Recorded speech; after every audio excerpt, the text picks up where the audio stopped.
প্রিয়, আমায় মনে আছে তো তোর? তুই মা হবি।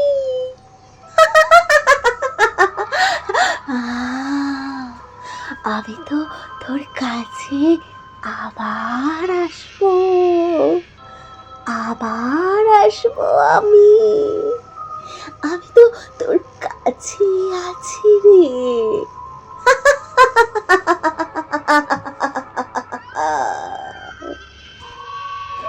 গল্পকথার আসরে আপনাদের সকলকে জানাই স্বাগত। আজ থাকবে কথার আসরে দুটো হরার ইনসিডেন্ট। প্রথম ঘটনাটি থাকবে মন্দারমণিকে কেন্দ্র করে এবং দ্বিতীয় ঘটনাটি থাকবে একটি মেয়ের জীবন কি করে তছনছ হয়ে গেছিল তার নিজেরই দিদার অভিশাপে। গল্পকথার আসুন কিছু ভয় আর কিছু রোমাঞ্চকর ঘটনার সম্ভার। আজ যে ঘটনাটা আমি আপনাদের সামনে শেয়ার করব, ঘটনাটি আমারই এক বান্ধবীর সাথে ঘটে যাওয়া ঘটনা। তার নাম রনিতা। রনিতারা ঘুরতে গেছিল মন্দারমণি এবং সেখানে গিয়ে তারা যে হোটেলে উঠেছিল সেখানে ঠিক কি হয়েছিল আজ থাকবে তাই নিয়েই আপনাদের সামনে একটা নতুন ঘটনা। অনেকদিন ধরেই রনিতারা চেষ্টা করছিল কাজের ফাঁকে একটা সময় করে কোথাও কাছাকাছি ঘুরে আসবার, কিন্তু যতবারই তারা ঠিক করে কোনো না কোনো কাজের জন্য সেটা ক্যান্সেল হয়ে যায়।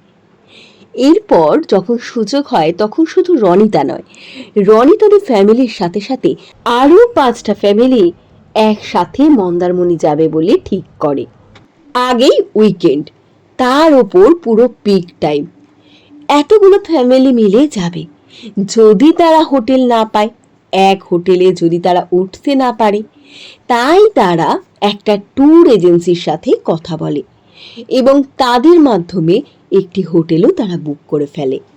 ট্যুর এজেন্সির কাছে বেশ কিছু টাকা পেমেন্ট করা হয় আর বাকি টাকাটা হোটেলে গিয়ে পেমেন্ট করবে বলে তাদের একটা মিউচুয়াল আন্ডারস্ট্যান্ডিং হয়।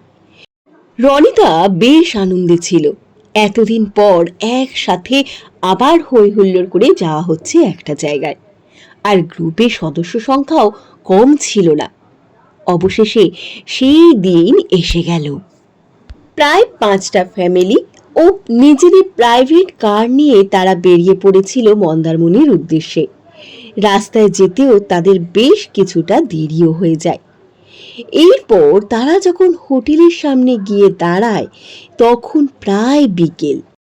হোটেলটা মন্দারমণির একেবারে শেষ প্রান্তে। তারা যখন হোটেলের সামনে যায়, হোটেলটা দেখে তাদের মোটেই ভালো লাগে না, কারণ রুমগুলো একটা থেকে আর একটা রুম বেশ অনেকটা দূরে, অনেকটা ঘুরে আর একটা রুমে ঢুকতে হয়। তার মধ্যে রুমগুলোর অবস্থা যেন আরোই বিরক্তিকর। রনিতারা বাইরে দাঁড়িয়েছিল আর ওদের হাজবেন্ডরা যখন রুমের ভেতরে ঢোকে, রুমগুলোর অবস্থা দেখে, কারণ তাদের থাকতে হবে, তারা অলরেডি পেমেন্ট করে দিয়েছে হোটেলের জন্য। এই মুহূর্তে অন্য কোথাও গেলে আদেও এতজনের জন্য রুম পাবে কি না এইসব চিন্তা করে তারা ভাবে যা হোক করে এই দিনটা, মানে সেই দিন রাত্রিটা অন্তত এই হোটেলে থেকে যাবে।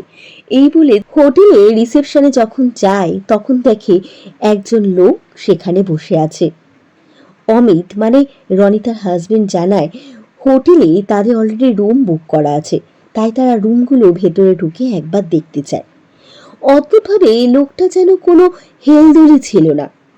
একজন কাস্টমারকে যখন কোনো লোক দেখে মুখের তার অভিব্যক্তি চেঞ্জ হয়ে যায়, যে নতুন কাস্টমার এসেছে তাদের হোটেলে উঠবে, কিন্তু লোকটার মধ্যে সেসব কোনো অভিব্যক্তি যেন চেঞ্জ হয়নি। কোনো রকম সে তাদের ওই হোটেলেরই একটি কর্মচারী রাজুকে ডাকে। রাজুকে বলে ডেকে যে তাদের নিয়ে গিয়ে সেই রুমগুলো দেখিয়ে আনতে। খুব বেশি বয়স না রাজুর। এই রনিতার হাজবেন্ড মানে অমিতা এবং তার 3-4 জন বন্ধু তারা একসাথে রুমগুলো ঘুরে দেখতে থাকে। একটা রুমও তাদের পছন্দ হয় না। প্রত্যেকটা রুমেই যেন কিরম একটা স্যাঁতস্যাঁতে হয়ে রয়েছে। যখন ঘরের দরজা খোলা হয় প্রত্যেকটা রুম থেকে একটা ভ্যাপসা পচা গন্ধ তাদের নাকে আসে। শুধুমাত্র যে একটা রুমে এরকম তারা অনুভূতি পেয়েছে তা কিন্তু নয়, ওই হোটেলের প্রত্যেকটা রুমেই এই একই রকম একটা বাজে স্মেল তারা বুঝতে পারে। এরপর তারা দেখে ঘরগুলোতে আদেও আলো ঢোকে কিনা সন্দেহ। ঘরগুলো আগেই তো একটা ঘর থেকে আরেকটা ঘর বেশ দূরে। যদি রাত্রিবেলা কাউকে ডাকার প্রয়োজন হয় তাহলে চট করে কাউকে ডাকতেও পারবে না, বা কোনো বিপদ হলে একটা ঘর থেকে আরেকটা ঘরে যেতেও অনেকটাই অসুবিধা হবে, কারণ তাদের যেতে গেলে অনেকটা ঘুরে তারপর আরেকটা ঘরে যেতে হবে। তারা 5টা ফ্যামিলি গেছে, সদস্য সংখ্যা নেহাতই কম নয়। এইসব ফ্যামিলিতে সবারই একটা দুটো করে বাচ্চা রয়েছে। এত ছোট ছোট বাচ্চাকে নিয়ে এরকমভাবে একটা বাজে পরিবেশে থাকা কি আদেও সম্ভব? তখন তারা স্থির করে তারা আর ওই হোটেলে থাকবে না। এরপর তারা ওই হোটেল থেকে বেরিয়ে আসে। এসে রনিতাদের কাছে তারা বলে হোটেলের রুমগুলো মোটেই ভালো না, প্রত্যেকটা রুমেই একটা বাজে গন্ধ, কোনো রুমেতেই মনে হয় না ঠিক করে আলো ঢোকে, আর রুমগুলো ভীষণ স্যাঁতস্যাঁতে। এরপর ওরা টেনশনে পড়ে যায়, এখন নতুন কোন হোটেলে যাবে। ভীষণ রাগও হয় এজেন্সির ওপর। সাথে সাথে ওরা এজেন্সির লোককে ফোন করে সব প্রবলেম জানায়। এজেন্সির লোকরা জানায় তারা যে হোটেলে গেছে সেই হোটেলের একটা ছবি বা রুমের একটা ছবি যেন ইমিডিয়েট তাদের শেয়ার করা হয়। এরপরেই ঘটে এক অদ্ভুত ঘটনা। রনিতা যখনই ওই হোটেলের ছবি তুলতে যাচ্ছে দেখে ক্যামেরাতে কোনো ছবিই উঠছে না। রনিতা প্রথমে ভাবে হয়তো তার ফোনে কোনো ডিস্টার্ব হচ্ছে, তাই হয়তো ছবি উঠছে না।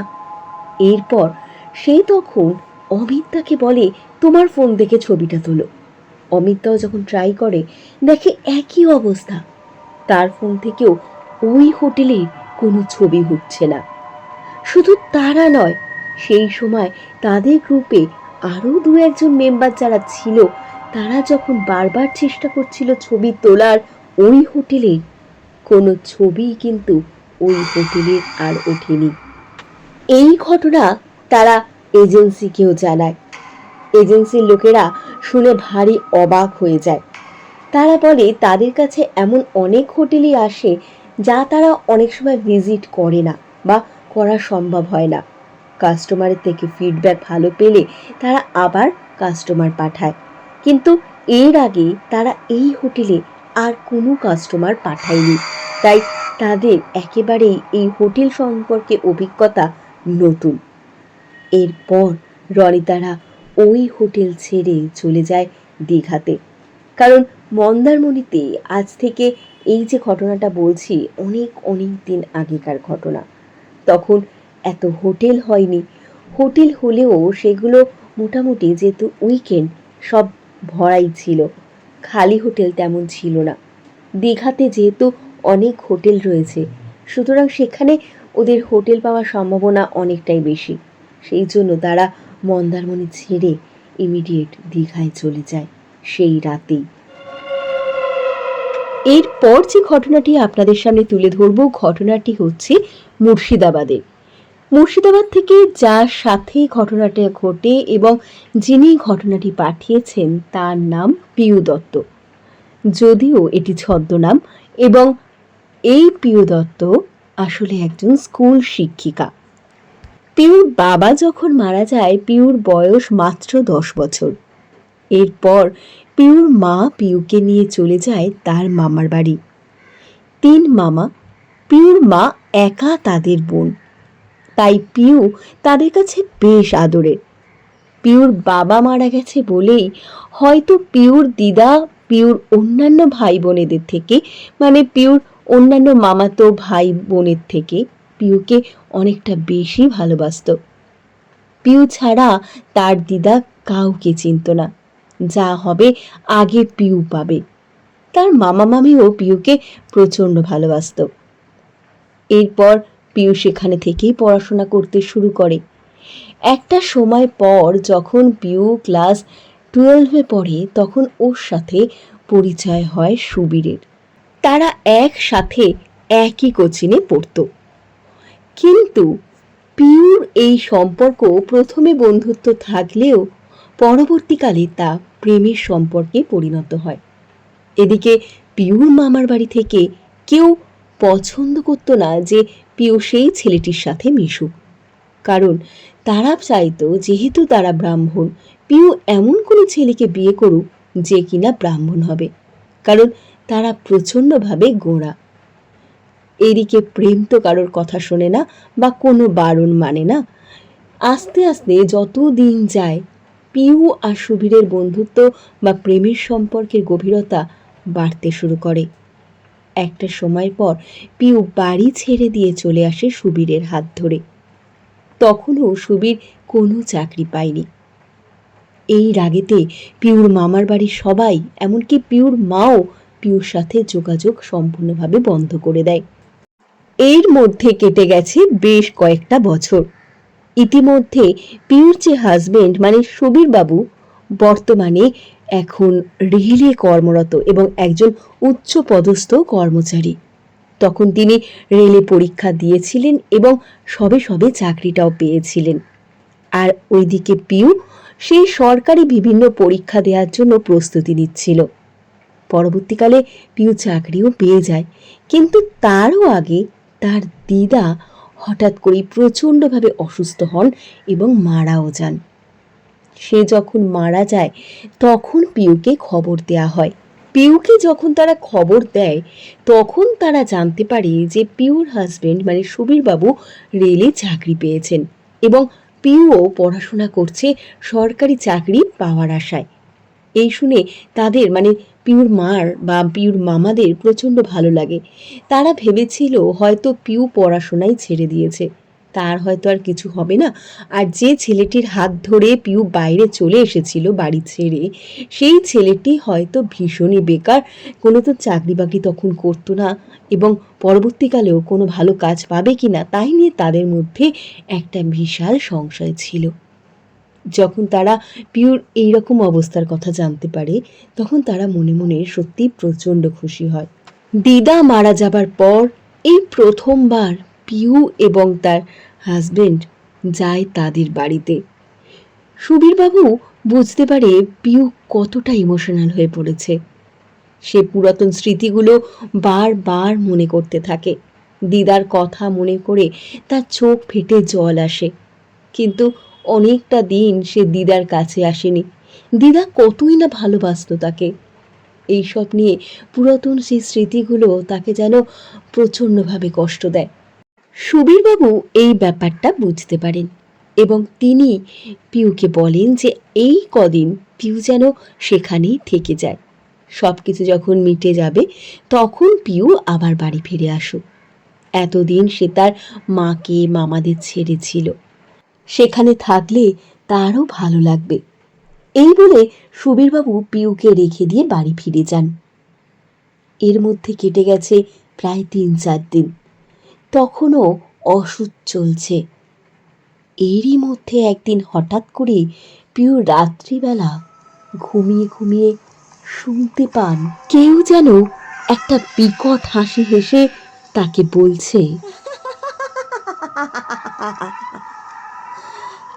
পিউ, তুই এসেছিস?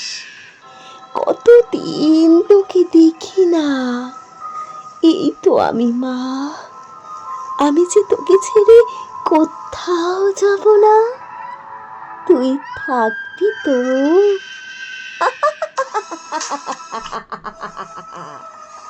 পিউ যেন ধরফর করে ওঠে। ঠিক তার দিদা এরমভাবে হেসে তার সাথে কথা বলছে। সে প্রচণ্ডভাবে ভয় পেয়ে যায়। সকাল হতেই সে তার মামাদের মাকে এই সব কথা খুলে বলে। তার মামারা কিছুই বুঝতে পারছিল না। তারা বলে এটা হ্যালুসিনেশন ছাড়া আর কিছু না, ওই নিয়ে তোকে চিন্তা করতে হবে না। সবে সবে দিদা মারা গেছে তো, দেখবি শ্রাদ্ধ শান্তি হয়ে গেলে সব আবার আগের মতো হয়ে যাবে। এরপর তার দিদা শ্রাদ্ধ শান্তির কাজ শেষ হয়। পিউও তাদের মামার বাড়ি থেকে বাড়ি চলে আসে। এর মাঝে কেটে যায় আরও কয়েকটা মাস। দিব্যি ছিল পিউ তার সংসার নিয়ে, তার মাকে নিয়ে, মামাদের নিয়ে। সে মাঝে মধ্যে ইচ্ছা হলে এখন বাপের বাড়ি যেতে পারত। এর থেকে আনন্দের আর তার কাছে কি হতে পারে? কিন্তু এই আনন্দের সাথে আরও একটা আনন্দ যোগ হলো যখন জানাজানি হলো পিউ কনসিভ করেছে। এর মধ্যে দেখতে দেখতে কেটে গেছে প্রায় 6 মাস। পিউর সাধ দেয়া হয়। পিউ বেশ আনন্দে রয়েছে। আর কদিন পর তার ঘরে আসবে নতুন এক সদস্য। এরই মধ্যে সে একদিন তার দিদাকে স্বপ্নে দেখে আর প্রচণ্ড ভয় পেয়ে যায়। তার দিদা আবার যেন সেই একইভাবে বলছে, পিউ, আমার মনে আছে তো তোর, তুই মা হবি।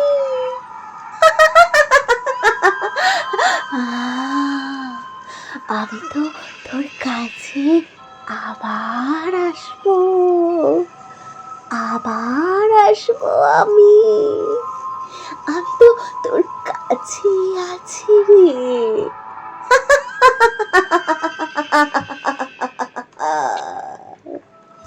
পিউ সেদিনকে প্রচণ্ড ভয় পেয়ে যায়।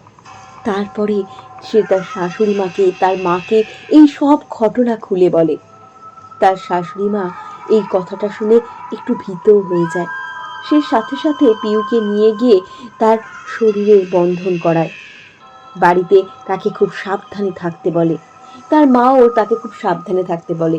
তার সাথে এটাও বলে যে হয়তো এগুলো সবই মনের ভুল, কারণ পিউর দিদাকে প্রচণ্ড ভালোবাসতো। পিউর দিদাও পিউকে প্রচণ্ড ভালোবাসতো। তাই হয়তো সে মাঝে মধ্যেই থেকে থেকে এরকমভাবে দিদার স্বপ্ন দেখছে। কিন্তু পিউ তার মাকে বোঝাতে পারে না আসলে সে তার দিদাকে স্বপ্নে দেখছে না। দিদাকে তো স্বপ্নে দেখছে, কিন্তু দিদার যে রূপ সে দেখে এসেছে, এই দিদা একেবারেই সেরকম না। এর কয়েক মাস পরে পিউর কোলে আসে ছোট্ট ফুটফুটে একটি মেয়ে, যাকে পেয়ে বাড়ির লোকেরা সবাই প্রচণ্ড আনন্দে ছিল। কারণ সেই সময় পিউর বাপের বাড়ি হোক আর পিউর শ্বশুর বাড়ি, কারোর বাড়িতে এত ছোট্ট পুচকে একটা বেবি ছিল না। সবাই তাই বেবিটাকে নিয়ে প্রচণ্ড আদরে বা যত্নে রাখার চেষ্টা করছিল। 2 মাস যেতে না যেতে বাচ্চাটিকে নিয়ে পিউ চলে আসে নিজের বাড়িতে। এতদিন সে তার বাপের বাড়িতেই ছিল, কিন্তু এখানে আনার কয়েকদিন পরে হঠাৎ করে বাচ্চা মেয়েটি প্রচণ্ডভাবে অসুস্থ হয়ে পড়ে। সে নিঃশ্বাস নিতে পারছে না, তার প্রচণ্ড ঠান্ডা লেগেছে, কাঁদছে, পেটে ব্যথা করছে, একদম যা তা অবস্থা।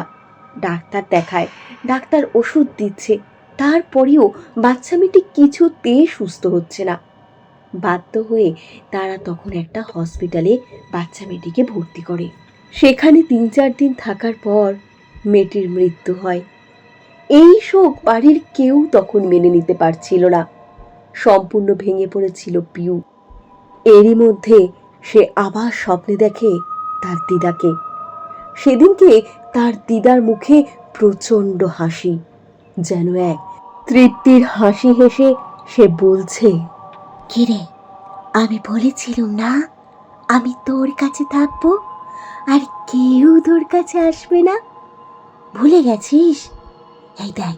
এই দেখ তোর বাচ্চা আমার কাছে, ও আবার আসবে, আমি ওকে আবার আমার কাছে নিয়ে আসবো। আমি কিন্তু তোকে ছেড়ে কোথাও যাইনি পিউ। এই দেখে পিউ আর স্থির থাকতে পারেনি। সে কান্নায় ভেঙে পড়ে। সে তার শাশুড়ি মাকে, তার হাজবেন্ডকে সব কথা বলে। এরপর তার শাশুড়ি মা তাকে নিয়ে যায় একজন বড় তান্ত্রিকের কাছে। সেই তান্ত্রিকের কাছে যখন যায়, পিউ তাকে স্বপ্নে পাওয়া এইসব নির্দেশ বলার আগেই সেই তান্ত্রিক তাকে বলে, তোমাকে তো স্বপ্নে তোমার খুব কাছের একজন এসে বারবার দেখা দিচ্ছে। সে যখন তোমাকে বারবার বলছে তোমার কাজ ছেড়ে যেতে চায় না, তুমি কি করে আর একটা বাচ্চাকে নিয়ে আসলে? তোমার তো প্রথমেই কোনো একটা কাজ বা কোনো কিছু করা উচিত ছিল। এরপর তার শাশুড়ি মা বলে যে তার শরীর বাঁধিয়ে দেয়া হয়েছে।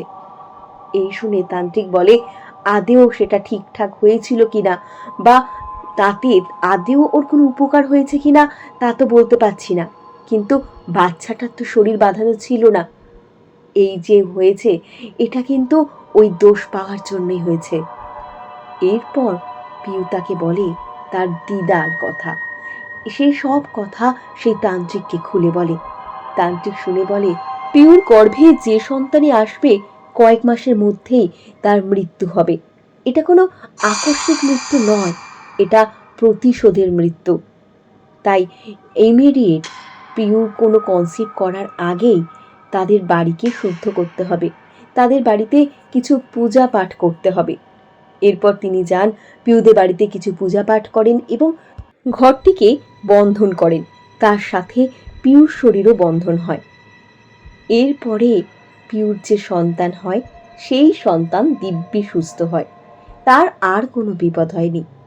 আর তার মাঝখানে বলে রাখি আরও একটি পুজো করা হয়েছিল তার দিদার উদ্দেশ্যে, যাতে তার দিদার শান্তি হয়। তার শান্তি কামনা করে যে পুজোটা করা হয়েছিল, হয়তো তারপর থেকেই এই উপদ্রবগুলো বন্ধ হয়ে যায়। কারণ এরপর থেকে পিউ আর একটা দিনের জন্যেও তার দিদাকে স্বপ্নে দেখতে পায়নি। এই ছিল আজকের দ্বিতীয় ঘটনা। এমন ঘটনা যদি আপনাদের জীবনেও থাকে, ঘটনাটা পাঠিয়ে দেবেন আমার কাছে, আমি পড়ে শোনাবো আপনাদের ঘটনা।